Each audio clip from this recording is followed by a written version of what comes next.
Assalamualaikum warahmatullahi wabarakatuh.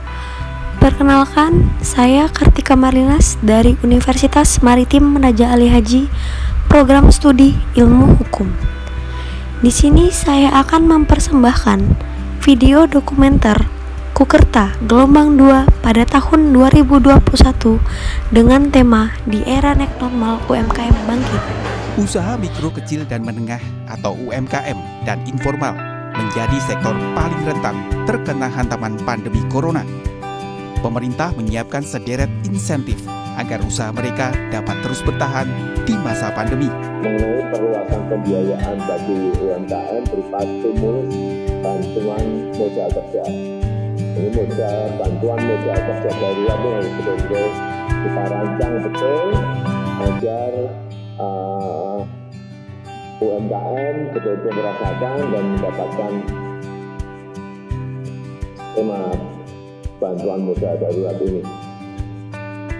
Selain itu, pemerintah juga menekankan stimulus ekonomi harus menjangkau semua pelaku UMKM serta informal. Presiden bahkan memberi contoh menjangkau dari tukang gorengan hingga PKL. Kegiatan Kukerta merupakan mata kuliah wajib dengan bobot 3 SKS yang tercantum dalam kurikulum Universitas Maritim Raja Ali Haji tahun 2019 dan harus ditempuh oleh semua mahasiswa program Strata 1. Mata kuliah Kukerta disiapkan dalam rangka mengembangkan kompetensi mahasiswa melalui pengalaman nyata di masyarakat. Dengan pengalaman tersebut, mahasiswa diharapkan memperoleh kemampuan generatif yang berupa life skill, kecakapan hidup seperti kemampuan berpikir dan bernalar secara analitik berdasarkan sumber empirik dan realistik.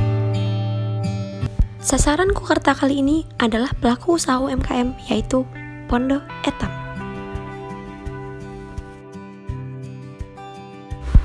Hai guys, nah setelah kita melakukan perjalanan tadi, akhirnya kita nyampe juga di tempat pelaku usaha UMKM aku, yaitu Pondok Etam. Nah, Pondok Etam ini berlokasi di Jalan Sejang 1, nomor 1. Nah, yang di daerah Sejang, jangan lupa mampir ya. Kalian penasaran nggak apa aja sih yang dijual di Pondok Etam ini? Yuk ikutin aku ya. Nah, sebelum kita masuk ke menu-menu yang dijual di Pondok Etam, aku akan melakukan wawancara terlebih dahulu.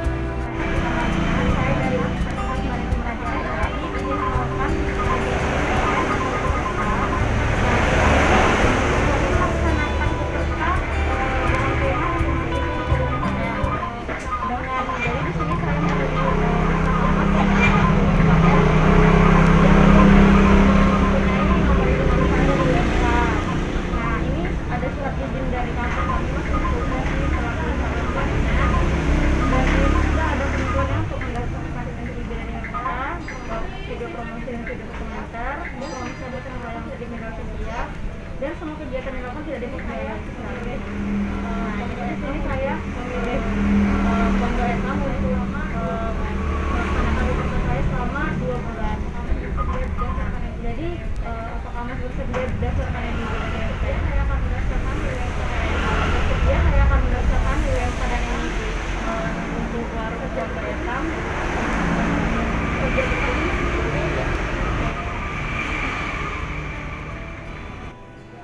Baik, sebelumnya kami akan melakukan wawancara terhadap pelaku UMKM yang kami pilih. Nah, di sini kami akan menanyakan beberapa hal terkait usaha dari abang sendiri.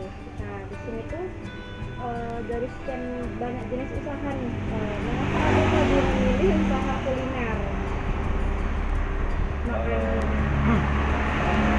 Saya pernah usaha juga jualan ikan, jualan ayam, jualan potong gitu ya. Nah, untuk usaha kenapa kuliner? Karena menurut saya ini usaha kuliner ini usaha yang untuk balik modalnya itu cepat. Keuntungannya tuh bisa di atas sampai 50%, bisa di atas 40% sampai 50%. Kalau usaha kayak jual barang mentah itu kayak lele, ikan, potong, ayam yang itu keuntungannya cuma sampai 20-30% itu aja. Jadi kalau kuliner, kenapa milih kuliner, karena keuntungannya lebih besar. Kalau Pondok Etam ini berdiri baru 4 bulan ya? Kalau Pondok Etam ini semenjak bulan Juli 2021. Kalau awal dari mendirikan usaha ini tuh berpindah-pindah atau udah dari awal di sini gitu Mas? Kalau Pondok Etam didirikan sendiri ini baru berdiri di sini, tapi sebelumnya usaha seperti ini sudah pernah dijalankan di Kalimantan, namun kurang begitu banyak peminatnya. Kalau boleh tahu modal mendirikan usaha ini berapa ya? Kisarannya ya, kalau kisarannya itu sekitar 35 juta. 25 juta. Nah, jadi kalau mendirikan Pondok Etam ini udah dari dulu semua menu udah ada atau baru beberapa menu aja gitu ya terlarisnya gitu dari awal? Dulu awalnya yang dijual itu ayam geprek, fried chicken, sama rebis. Kemudian setelah itu menu baru Korean fried chicken, bulgogi, lontong, baru snack-snacknya. Baru pendapatan per bulan saat udah awal buka gitu nggak dari 1 bulan pertama gitu? Kalau untuk pendapatannya jarang ngitung per bulan, biasanya itu kita ngitungnya per hari. Kalau di awal bulan pertama itu per harinya kita rata-rata di 750.000. Itu omset penjualan ya, omset penjualan 750.000. Karena kemarin sempat juga pas baru buka itu 2 minggu kemudian PPKM. Nah, udah dapatannya cuma 750.000 per hari. Baru setelah kan udah PPKM nih, baru udah nggak berlaku lagi, itu meningkat atau sama aja gitu? Alhamdulillah ada peningkatan. Kalau setelah PPKM itu kita bisa pendapatan bisa di atas 1,2 sampai 1,5. Oh, berarti sudah mulai membaik ya? Sudah mulai naik. Jadi kalau pernah nggak sih Bang di titik terendah merasakan atau nggak pernah ada sekalipun orang yang datang atau kurang lah dari ekspektasi kita yang Ada di awal-awal pertama kali. Di awal pertama kali kita buka itu seminggu pertama memang berat memang. Satu harinya pernah itu hanya 250.000 aja omset penjualan. Itu awal pertama buka. Kemudian kita coba untuk lakukan promosi. Ya alhamdulillah promosi meningkat penjualannya. Sampai dengan sekarang nggak ada lagi. Ya, itulah. sebelumnya apakah Bang ada niatan membuat NIB dan IUMK tersebut? Dulu pernah ada niatan mungkin, tapi karena usaha ini baru ya kan, usahanya masih baru juga, jadi ya hanya sekedar niatan ya, tapi nanti mau dicoba untuk bikin mungkin tahun depan, tapi karena ada yang bantu ya sudah, ya terima kasih lah kalau gitu kan. Tapi Abang udah tahu dari kapan udah harus ada NIB dan IUMK itu udah tahu gitu? Kalau setiap usaha memang harusnya punya subsidi kalau dulu kan ya, subsidi. Kalau sekarang kan dari ganti semuanya dari mereka berusaha, jadi ya supaya ini aja terdata aja lah kita Iya gitu kan di benar, karena pemerintahan. kan dari usaha orang kan kadang ada yang tidak mau memiliki NIB gitu kan. Semua terdata dan semuanya prosedur kalau seandainya apa namanya bisa dipermudah lah, karena kita sudah punya nomor induk usahanya. Terakhir nih Bang, menurut Abang program Peserta Kami ini sangat membantu para pelaku usaha UMKM nggak nih gitu? Mudah-mudahan bisa membantu lah sedikit banyaknya gitu lah. Tapi kalau seandainya saya baca itu bisa dijalankan sesuai dengan yang dibaca itu, ya saya yakin pasti akan membantu. Apalagi untuk mempromosikan gitu kan, pasti harus membantu. Baik, itu saja wawancara yang saya tanyakan kepada Abang sebagai pelaku usaha UMKM.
Jadi dari awal tujuan kami ke Purwakarta di sini kan pembuatan NIB, promosi dan dokumenter.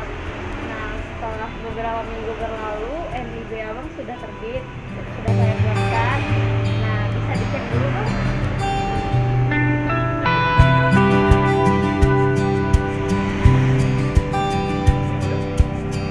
Nah, ini NIB-nya tuh berlaku di tapi dengan jenis usaha yang sama.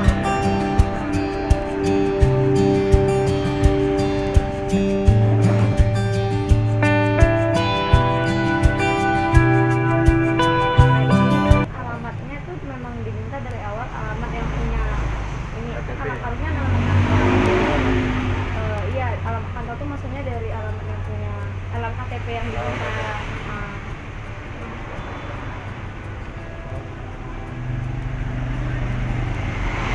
Berarti sudah semuanya ya? Udah kalau di UMK sekarang tuh juga ada lagi Bang lukanya udah dihapus. Jadi cuma penerbitan NIB sekarang udah UMK tuh udah dihapus. Udah jadi UMK udah dihapus jadi cuma nomor izin berusaha yang ada. Berarti nomor izinnya Nomor ya? izin berusaha iya. Abang terima ya? Oh iya. Ah. Nih.